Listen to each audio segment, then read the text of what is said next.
How to see what someone likes on Instagram. Here are ways you can see what someone likes on Instagram.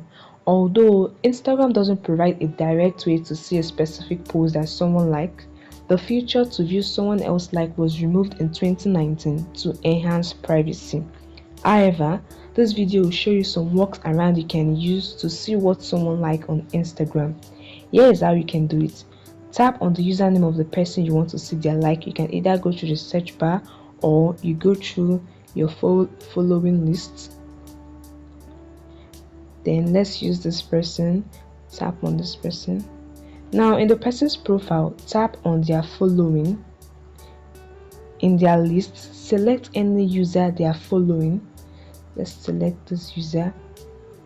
You can scroll and see which post they like from that user. Liked. So this person loved all these posts from the user. You can also check comment section of posts from accounts they follow. Note that if you are not able to see much of the user, it means they have turned off their show activity.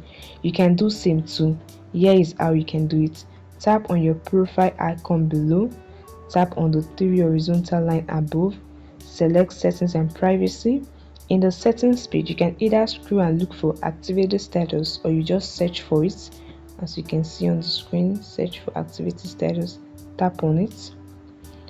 It's toggled on, so you can toggle it off, and this way your activity status will not be visible on Instagram. I hope this video helped you. Hit the like button and subscribe.